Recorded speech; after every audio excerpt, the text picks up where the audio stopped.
buen día a todos. Gracias por las presentaciones y por la invitación.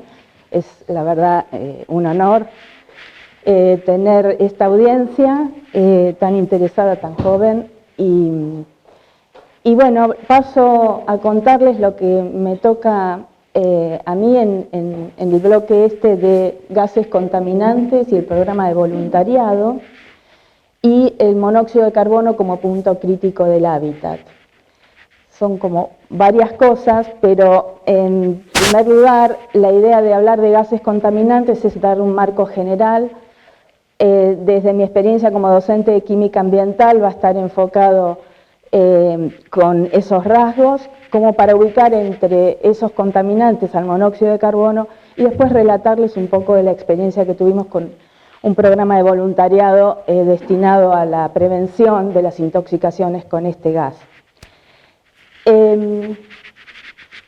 A ver, me cuesta acostumbrarme a esto.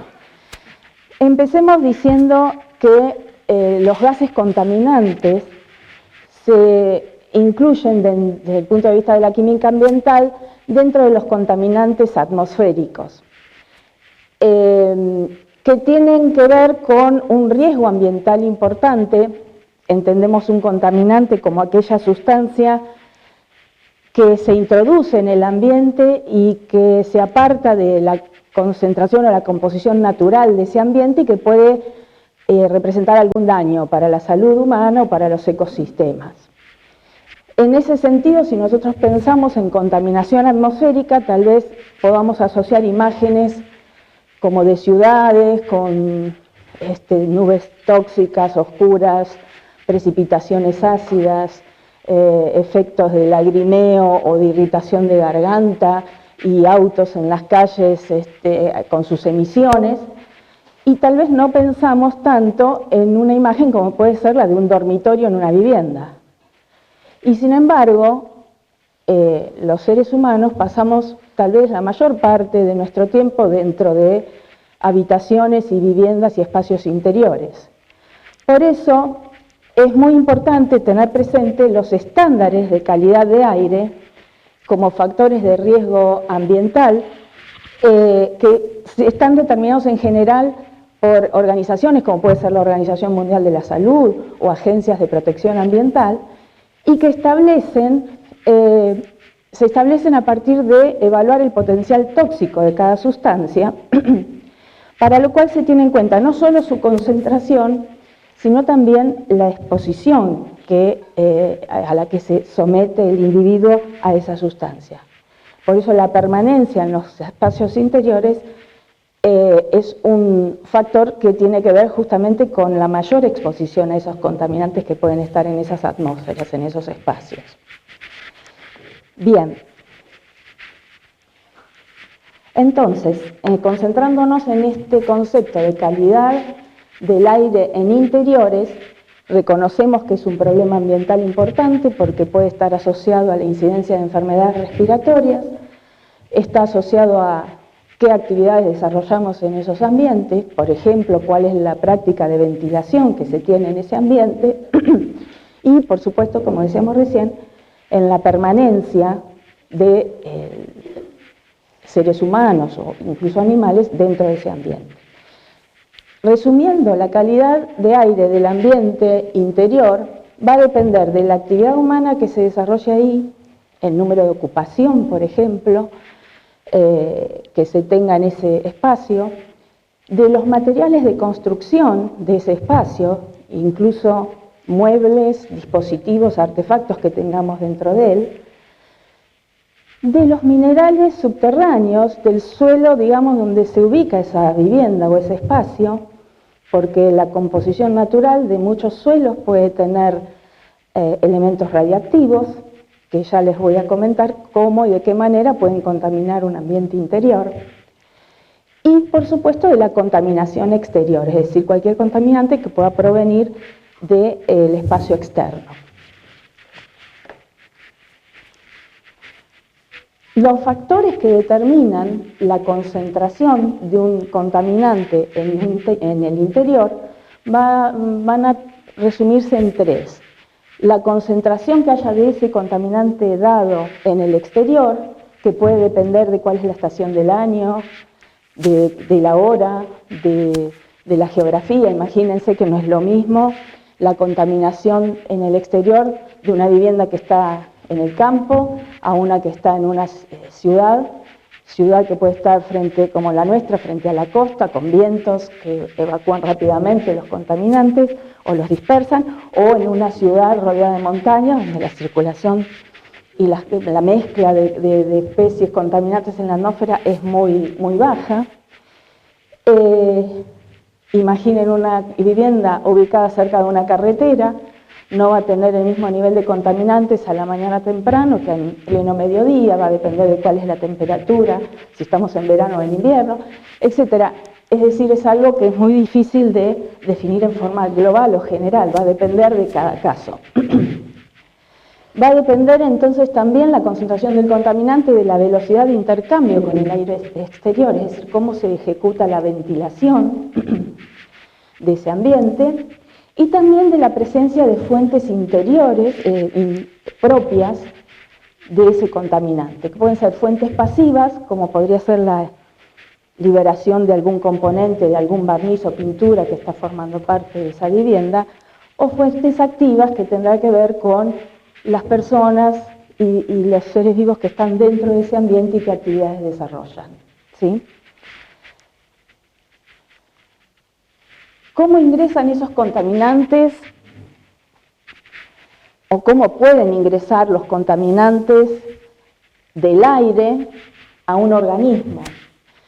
Por inhalación o ingestión, estas son las principales vías de los contaminantes que son gaseosos, pero también en la atmósfera puede haber suspendidos sólidos, partículas muy pequeñas o no tanto, y esas partículas también pueden estar en contacto con la piel y tener alguna reacción adversa, se pueden depositar sobre alimentos y ser ingeridas, sobre los muebles, etc. Es también un factor de contaminación de un individuo en el espacio interior. ¿Cuáles son los contaminantes de interior más comunes? Podemos mencionar algunos, vamos a describir algunos con más o menos detalle. Los más comunes incluyen óxidos de nitrógeno, óxidos de carbono, justamente dentro de este grupo está el monóxido de carbono, que después vamos a describir en más detalle. Hay compuestos orgánicos volátiles, que es un grupo de compuestos muy variado, con distinto grado de toxicidad, que en la literatura suele abreviarse a través de las iniciales en inglés, y rápidamente los nombramos como VOC, sobre los cuales va a hablar el doctor Ponce al final de esta jornada, y dentro de los cuales encontramos como uno de los más comunes, que es el formaldehído. También puede haber contaminación por asbestos o amianto, que esto seguramente lo han escuchado, lo han visto. Hay casos de sustancias sintéticas como por ejemplo los polibromuro de difenil éter. Puede haber humo de tabaco, un caso muy conocido seguramente. Puede haber radón, un caso de sustancia radiactiva, elemento radiactivo, y puede haber partículas, como les comenté hace un ratito. Bueno, enfoquemos un poco el grupo de los óxidos de nitrógeno. Óxidos de nitrógeno en general tenemos que pueden ser de distinta estequiometría. Podemos tener el óxido nítrico, el dióxido de nitrógeno, el óxido nitroso, que, bueno, acá justo no se ve, en términos generales se denotan como NOx, ¿sí? Dentro de estos, el más común y el que más efectos tiene sobre la salud en espacios interiores es el dióxido de nitrógeno, que es un gas que es soluble en tejidos biológicos y oxidante, que se produce por la combustión de combustibles fósiles, es decir, por el uso de calefacción a gas, a queroseno, a leña, y que puede llegar desde a producir irritación en ojos, garganta y nariz, depende de su concentración, a producir enfermedades respiratorias de pulmón o ser letal. Generalmente, si se usa gas o querosén para calefaccionar, una vivienda puede tener hasta 4 partes por millón de este gas. Si se usan otras fuentes de calefacción, esto puede ser alrededor de 10 partes por millón simplemente. Hasta 50 partes por millón los efectos son irritación de las vías respiratorias o de los ojos, y hasta 150 partes por millón pueden ocasionar enfermedades de pulmón, siendo los niveles letales de mayor a 150 partes por millón. Esto para que tengan una idea de las cantidades relativas, ¿sí? Como un contaminante, depende en qué concentración se encuentre, va a tener un efecto adverso distinto. Hablamos recién de los compuestos orgánicos volátiles o de los VOC, que incluyen una gran variedad de compuestos, más de 300 vapores orgánicos que se pueden producir en un ambiente interior, en una habitación, en una vivienda, como producto de barnices, pinturas, adhesivos,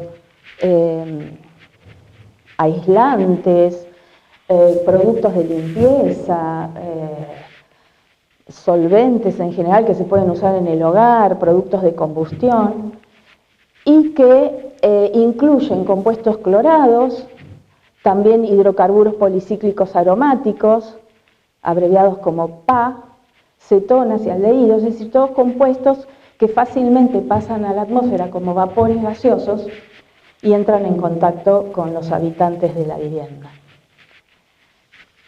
Dijimos que uno de los más comunes dentro de este grupo de los VOCs es el formaldehído. El formaldehído es una molécula pequeñita, 2 átomos de hidrógeno, 1 de oxígeno, 1 de carbono, que tiene olor fuerte, agrio, es un gas incoloro y que es un componente muy común de uso industrial y que puede estar presente en materiales de construcción, en los adhesivos, por ejemplo, utilizados para maderas aglomeradas, en espumas para aislamiento, en telas o géneros, aditivos textiles, y normalmente puede tener una composición en los ambientes interiores de 0,1 parte por millón, mientras que en ambientes externos es 10 veces más diluido, ¿sí? Es el típico olor a nuevo que uno huele cuando entra a un auto, a una vivienda y dice qué lindo, olor a nuevo. Bueno, puede ser que estemos aspirando formaldehído.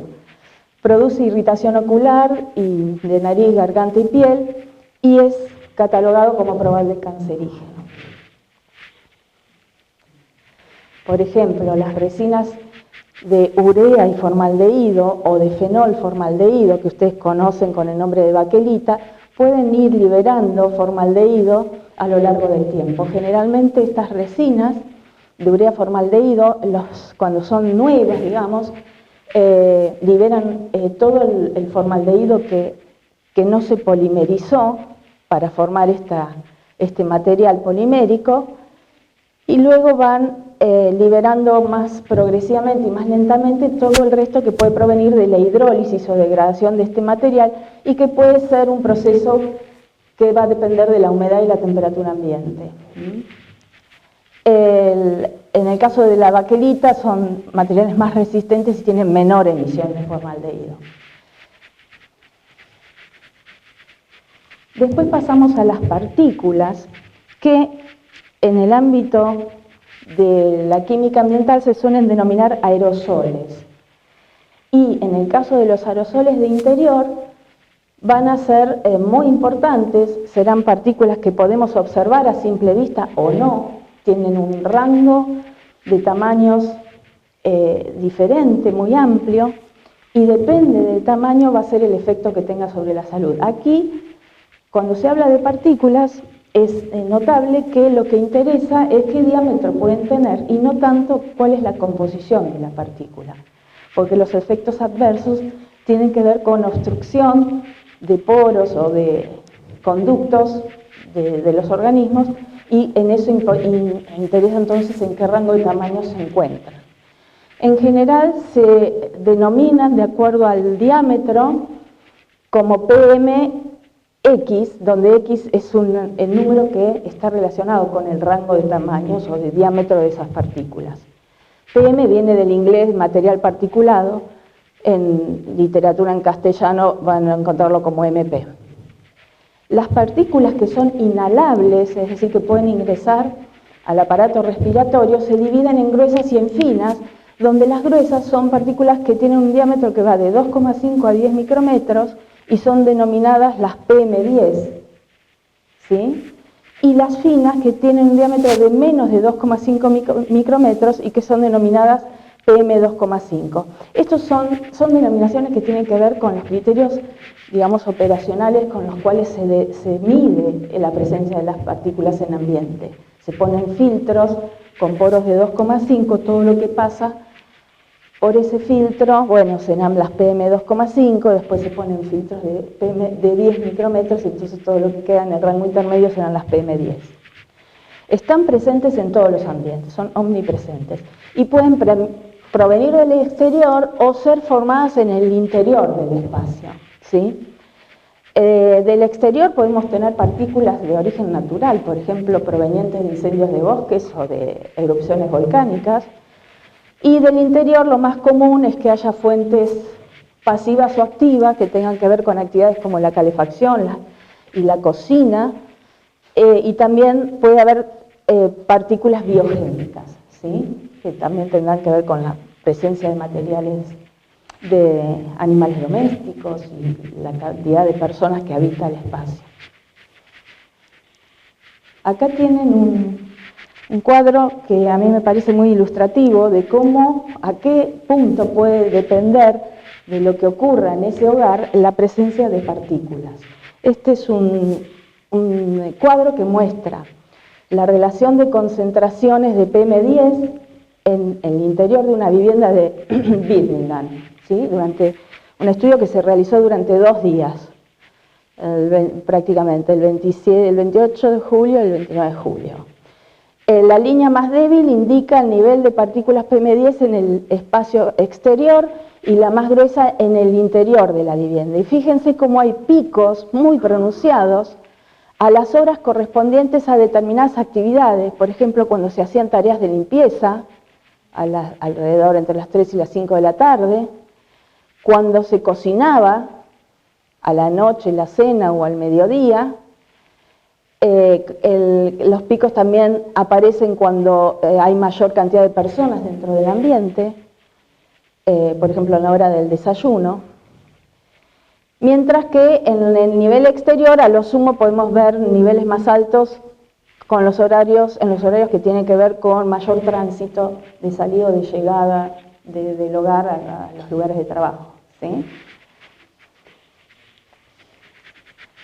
Como les decía, el tamaño de las partículas es lo que primero hay que evaluar para tener en cuenta el perjuicio que puede ocasionar a la salud. Aquí tenemos una comparación de cómo serían en tamaño relativo una partícula PM2,5, una de polvo grueso PM10 y el diámetro de un cabello humano, para que tengan idea lo pequeñas que son y por qué a veces podemos no distinguirlas a simple vista, ¿sí?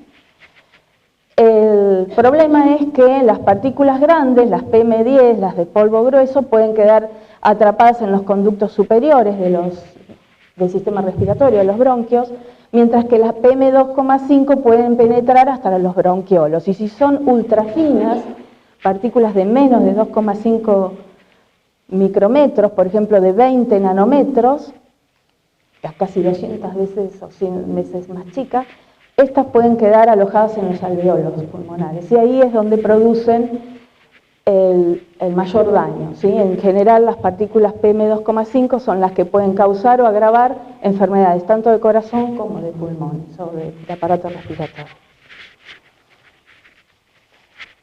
Y acá con esta imagen les quiero mostrar estadísticas sobre cómo, a diferencia de los contaminantes gaseosos, los aerosoles o las partículas tienen la posibilidad de sedimentar, que es una cosa que comentamos a la hora de decir por qué vías un organismo puede entrar en contacto con estas partículas. Aquí se representa el porcentaje de partículas que se depositan en suelos y en paredes, donde ven claramente que en paredes se depositan menos que en suelos, pero que la cantidad que se deposita o el porcentaje depende mucho de cuál es el diámetro de partículas. Las más pesadas, las más grandes, son las que menos pueden quedar pegadas a las paredes, pero las que más pueden aumentar su presencia en suelos. Y también esto depende de cuál es la rugosidad de la superficie de las paredes. No es lo mismo una pared de aluminio o tapizada en aluminio que en tela o césped sintético. A medida que la superficie es más rugosa, el porcentaje de partículas que puede quedar depositado también es mayor. Y esto hace también a la incidencia que tenga este fenómeno, depende del clima. No es lo mismo una vivienda en el norte de Europa, Escandinavia, a una de clima más cálido, donde los materiales de construcción son diferentes en hemisferios o en verano o en hemisferios de mayor temperatura, parte de hemisferios de mayor temperatura. Bueno, este contaminante de ambientes interiores es muy conocido, es el humo ambiental de tabaco, abreviado como AT. Es objeto de muchas investigaciones por su asociación con enfermedades pulmonares y cáncer de pulmón. Está constituido no solo por gases, al ser un humo es una mezcla de gases y partículas. La fase particulada contiene alquitrán y suele ser rica en nicotina y en los hidrocarburos menos volátiles, y está asociada a un nivel de tamaño que se incluye como PM2,5. Lo notable del humo de tabaco es que tiene una gran cantidad de componentes cancerígenos y que no solo afecta al fumador directamente, sino al que se llama fumador pasivo, es decir, quien está cerca del fumador activo, que recibe corrientes de humo que son de menor temperatura que las del fumador directo, corrientes secundarias, pero que pueden ser más ricas que las corrientes principales en los componentes más tóxicos. Este es un esquema que ilustra cuál es la cantidad o cuáles pueden ser los componentes tóxicos que trae el cigarrillo, donde se marca con C los que son cancerígenos, se incluye el benzopireno, que es una de las sustancias más cancerígenas conocidas, pero también incluye metales pesados como el cadmio, monóxido de carbono y elementos radiactivos como el polonio 210.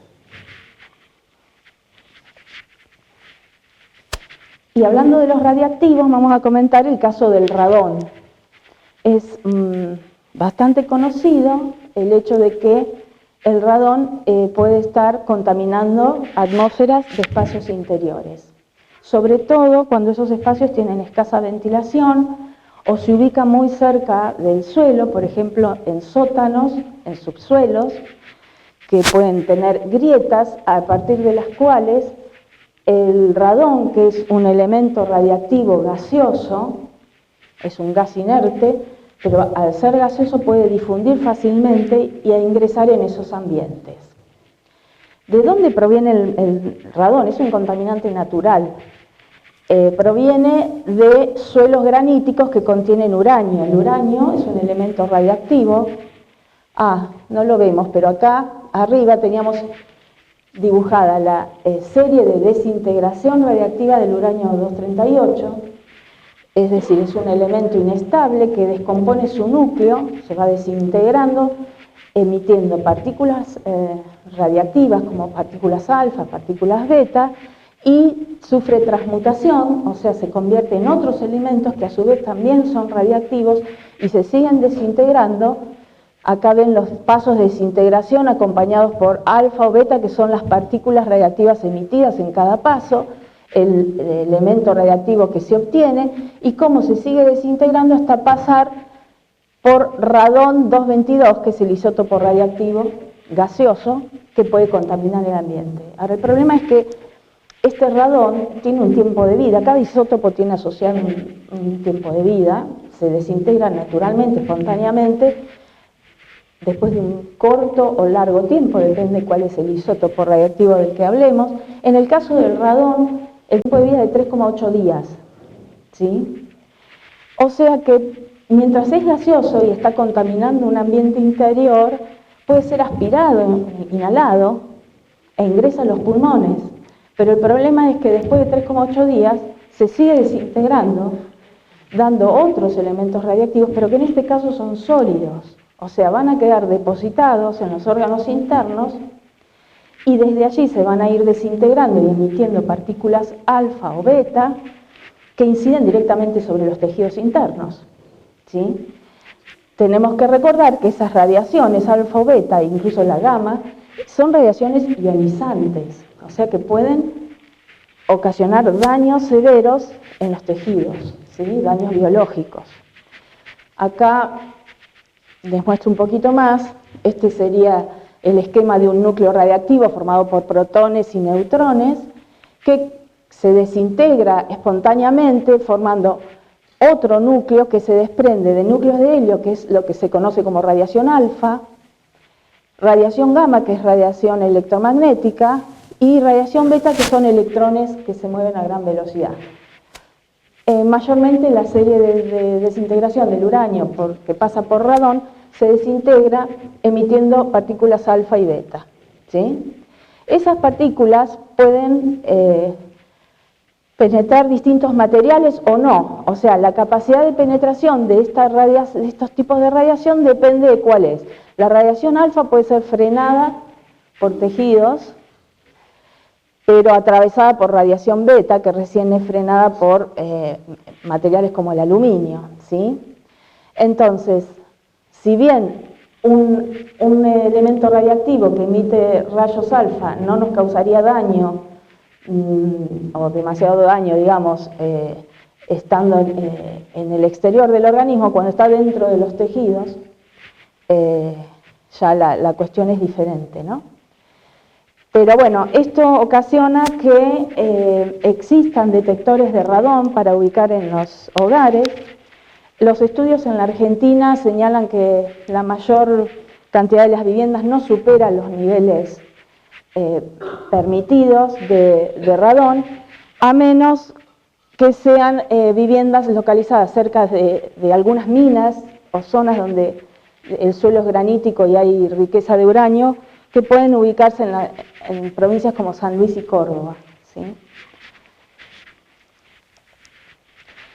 Y acá les traigo un caso de una sustancia sintética que son los polibromodifeniléteres, que afortunadamente en la Argentina ya están prohibidos desde el 2002, pero que son, como pasa muchas veces con sustancias que crea el hombre, que son muy útiles para muchos propósitos, pero que tienen esta característica de que son persistentes. Hay toda una categoría de contaminantes que son los compuestos orgánicos persistentes, y en química ambiental un compuesto que es muy persistente es un problema, porque quiere decir que no se degrada, no se transforma, y puede ser bioacumulado con mayor facilidad. Y de hecho, por más que ahora estén prohibidos, los estudios indican que está presente en sedimentos de algunos cuerpos de agua. Por ejemplo, en la zona de Ensenada de Quilmes se han hecho algunos estudios por parte de la Universidad de La Plata que encuentran estos compuestos que son utilizados como retardantes de llama, es decir, se agregan a materiales eléctricos, a plásticos, a telas, para evitar que éstas se quemen, se incendien fácilmente. Pero que como son persistentes y poco polares, tienen alta afinidad por el material particulado, o sea que en algún momento pasan a formar parte de los aerosoles y pueden ser transportados por el aire y por el agua a largas distancias, y así se van dispersando por todo el ambiente. El problema es que son tóxicos, producen principalmente disrupción endocrina. Bueno, y llegamos ahora sí a los óxidos de carbono, donde está el contaminante que hoy nos convoca principalmente, que es el monóxido de carbono. También podemos tener dióxido de carbono, por supuesto este es muy conocido, es el gas que exhalamos en la respiración, es el gas que también produce efecto invernadero, calentamiento global, por más que no esté muy permitido hablar de eso, existe. Son gases a temperatura y presión ambiente, incoloros, inodoros, tienen densidades que dependen si es monóxido o dióxido. Puede ser el caso del monóxido, que tiene una densidad como gas muy similar al aire, por lo tanto se mezcla rápidamente con el aire, mientras que el dióxido de carbono es 1,5 veces más denso que el aire y puede depositarse en los estratos inferiores de una atmósfera que tiene baja mezcla, digamos. El dióxido de carbono no es tóxico, pero en un ambiente con mucha ocupación, mala ventilación o renovación insuficiente del aire provoca algunos síntomas: dolor de cabeza, fatiga, mareos, insuficiencia respiratoria, y hasta puede afectar el sistema cardiovascular y ocasionar deterioro cognitivo.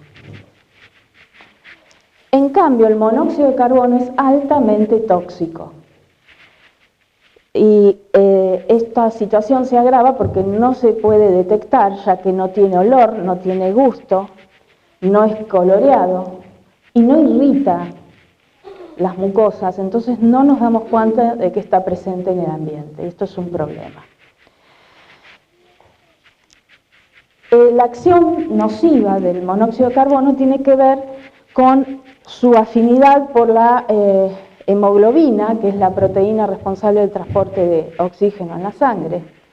El grupo prostético que tiene esta proteína es este grupo hemo, que es un tetrapirrol con un átomo de hierro en estado de oxidación 2 en el centro, y en ese hierro es donde se coordina o se une la molécula de oxígeno, que puede ser transportada por la hemoglobina, formando lo que se llama oxihemoglobina, pero que también puede transportar monóxido de carbono, ¿sí? En el mismo átomo de hierro, en vez de una molécula de oxígeno, podemos encontrar una de monóxido de carbono, y este complejo ahora se denomina carboxihemoglobina. El problema es que la afinidad del monóxido de carbono por la hemoglobina, por el grupo hemo, es muy superior a la del oxígeno. Si nosotros evaluamos las constantes de unión de estas moléculas a la hemoglobina, para el oxígeno es del orden de 10 a la 6, mientras que para el monóxido de carbono es 2,4 por 10 a la 8, es decir, es 240 veces más grande esa afinidad. Por lo tanto, ante la presencia de monóxido de carbono en un aire, en una atmósfera, la persona que lo respira sufre un reemplazo de la molécula de oxígeno que está coordinando a la hemoglobina por la de monóxido de carbono, es decir, se forma carboxihemoglobina, y esa formación de carboxihemoglobina es casi irreversible. Para quitar el monóxido de carbono de ese grupo hemo y reemplazarlo por oxígeno, necesitamos aplicar presiones parciales de oxígeno muy superiores a las que hay en el aire común, ¿sí? Entonces, esto es lo que produce efectos en la salud, con síntomas de intoxicación que dependen del porcentaje de carboxihemoglobina en la sangre. A porcentajes bajos, los primeros síntomas son bastante difusos, fáciles de confundir con otros cuadros, como pueden ser dolor de cabeza, náuseas, vómitos, falta de aire, palpitación, pero a medida que el porcentaje de carboxihemoglobina crece, podemos tener desmayos, convulsiones, mareo, falta de fuerza, que impide el movimiento. O sea, uno puede darse cuenta que se está intoxicando, pero no poder moverse, ni abrir la ventana, ni salir por la fatiga muscular, y puede llegar a un estado de coma y de muerte. Entonces, ante este peligro, la pregunta que tenemos que hacernos es cómo es que llega el monóxido de carbono a un ambiente.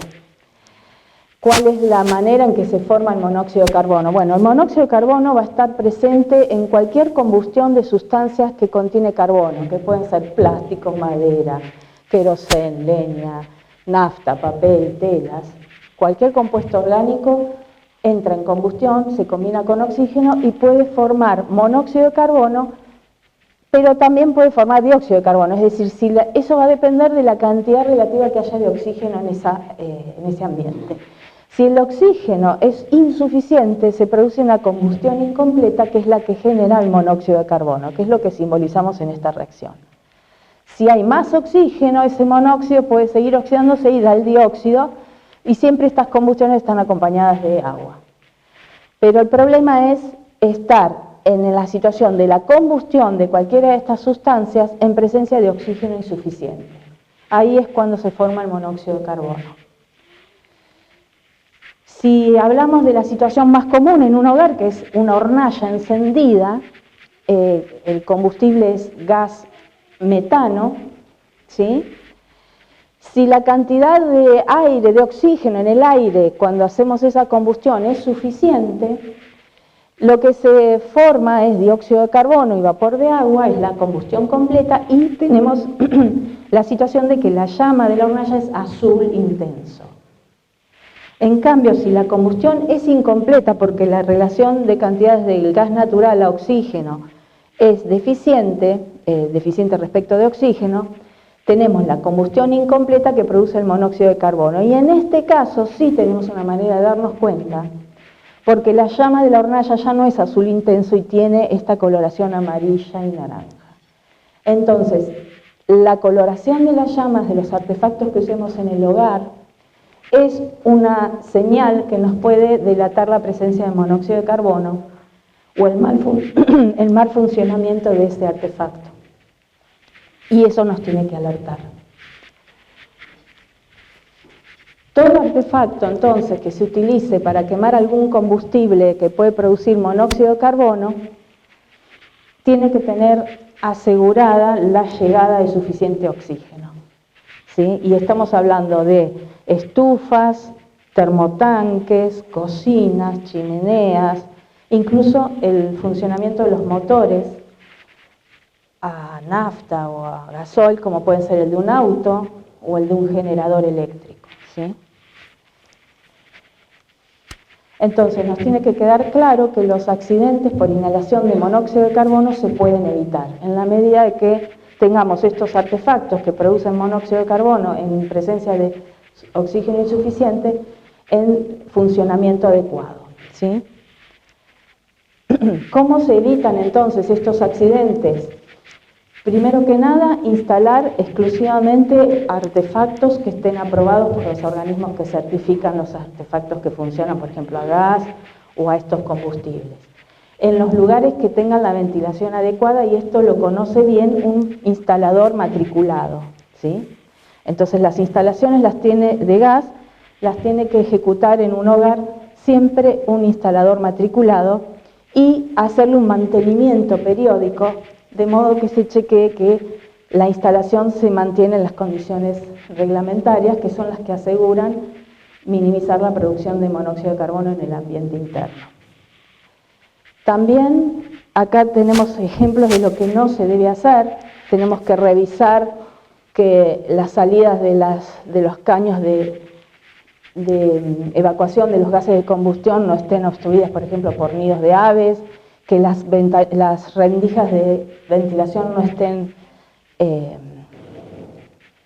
bloqueadas, que los caños estos de emisión de gases sean adecuados, digamos que haya uno por cada artefacto y con las medidas reglamentarias y los materiales reglamentarios, por ejemplo, no usar caños corrugados, que eso no está permitido. Además, tenemos siempre la posibilidad de chequear que las llamas de los quemadores sean azules, sean estables, sean silenciosas.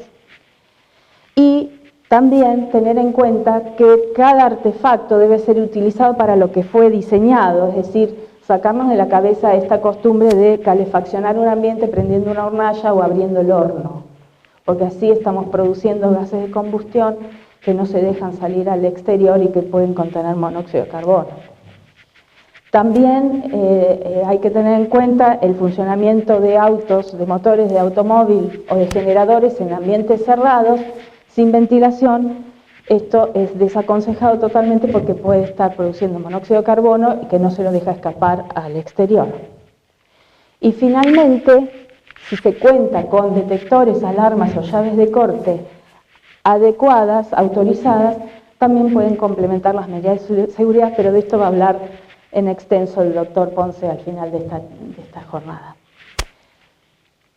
Bien, entonces, como conclusión hasta acá, tenemos que rescatar que el monóxido de carbono mata o puede dejar secuelas crónicas y que los accidentes por inhalación de monóxido de carbono son evitables, pero lamentablemente siguen ocurriendo. Esto fue una realidad que ya preocupó a investigadores de nuestra facultad, como el doctor Ponce, que se dedicó desde su tesis doctoral al estudio y diseño de sensores de gases que pudieran utilizarse, entre otras aplicaciones, para detectar monóxido de carbono y así ser utilizados para instalar en los artefactos en las viviendas como sistema de alarma o llave de corte. Y a partir de eso, esto nos motivó a presentarnos ya hace 10 años, en las convocatorias de proyectos de voluntariado que ofrecía la entonces Secretaría de Políticas Universitarias, allá por el 2015, con un proyecto de voluntariado universitario que denominamos Prevención de Intoxicaciones por Monóxido de Carbono, y que se nos fue adjudicado, con el cual pudimos trabajar entre los años 2016 y 2018. Después lo continuó el doctor Vázquez, quien también les va a dar una charla en el día de hoy. Pero bueno, ¿en qué consistía ese proyecto? En integrar un equipo por docentes y graduados e investigadores, principalmente de las facultades de Ciencias Exactas y Naturales, de Ingeniería y de Psicología, docentes e investigadores incluso del INTEMA, del Instituto de Tecnología de Materiales de nuestra ciudad, y de la Facultad de Humanidades. Acá hay algunos de ellos, 10 años más jóvenes. Y nos propusimos dentro del proyecto los objetivos de abarcar o encarar la problemática de las intoxicaciones por inhalación de monóxido de carbono a través de informar acerca de las medidas de prevención y mantenimiento adecuado de los artefactos de funcionamiento a gas, concientizar entonces sobre las medidas de prevención y el mantenimiento de estos artefactos de combustión, a la vez que se difundía la actividad universitaria local en el ámbito de investigación, ciencia y tecnología y su impacto en problemáticas sociales concretas, y se contribuía, esto siempre nos gusta a los de exactas, contribuir a estimular vocaciones tempranas en carreras científicas y técnicas. Bueno, trabajamos con una metodología que incluía realizar campañas de difusión que contuvieran, digamos, actividades como charlas informativas y demostración de usos de dispositivos para detectar el monóxido de carbono e interactuar con los medios masivos de comunicación. Empezamos allá por octubre del 2015, ni bien presentamos la solicitud del proyecto, capacitando a los voluntarios a partir de charlas que les daban los docentes, los investigadores y colaboradores que se convocaban a tal efecto, como por ejemplo el jefe de la Policía Forense de la provincia de Buenos Aires, médicos, gente que nos asesoró cómo comunicar, gente que tenía que ver con colegios profesionales, martilleros, por ejemplo, técnicos. A partir de ese conocimiento se trabajó en diseñar los materiales de difusión y encuestas y en armar detectores con la tecnología que dominaban los investigadores en sensores de gases. Y a partir de que fue adjudicado el proyecto en marzo del 2016 se comenzó con el desarrollo de la campaña de prevención, tratando de llegar a tiempo antes de que viniera el invierno, con charlas, demostraciones y entrevistas, ¿sí? Fue una actividad muy estimulante. Acá tenemos algunos testimonios, los afiches de charlas que se daban, por ejemplo, a los alumnos de primer año, jornadas que hicimos como esta en el Teatro Pairó, que fue organizada junto con la Dirección de Gestión Ambiental del municipio, donde se incluía el testimonio de víctimas, familiares de víctimas, terribles testimonios, de víctimas de accidentes mortales, digamos, por inhalación con monóxido de carbono. Visitamos otros municipios. Esta es una fotografía de una charla realizada en Tandil. Esta es una muestra que se realizó con las producciones del trabajo que realizaron los alumnos del Colegio Ilia, Colegio Nacional Arturo Ilia, porque en la difusión que se realizó en el ámbito de la escuela, se colaboró, se interactuó con el taller de plástica o de educación artística, y ellos diseñaron afiches de difusión mostrando una gran creatividad y originalidad, que después fueron expuestos en otras jornadas que realizamos en el Asilo Unzué, ¿cierto?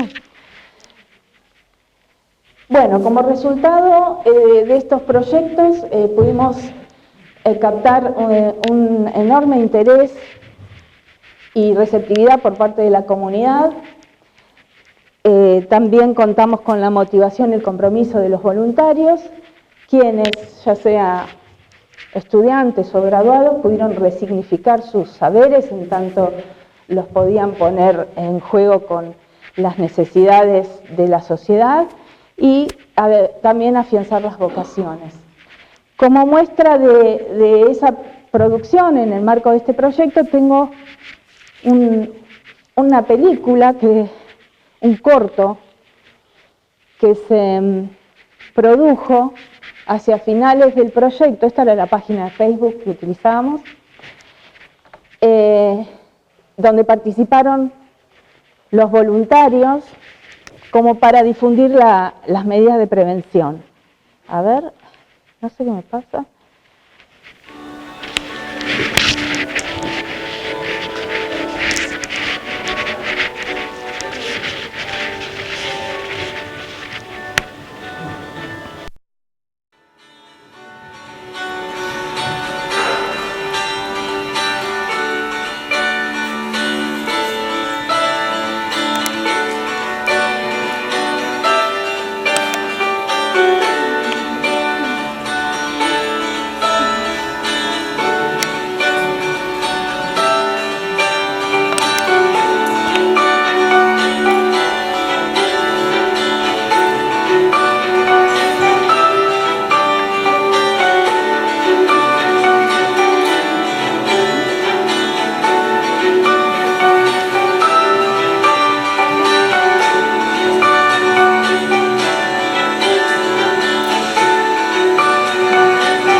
Bueno, este videíto se elaboró hacia el final con el apoyo de distintas instituciones que ahí figuraban, no solo con recursos del proyecto de voluntariado, también aparece, bueno, por supuesto el CONICET y algunas sociedades que interactuaron con nuestros voluntarios en ese momento.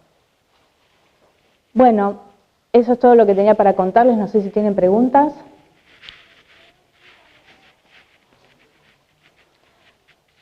Este es lindo proyecto para que sigan replicando, tal vez en la facultad.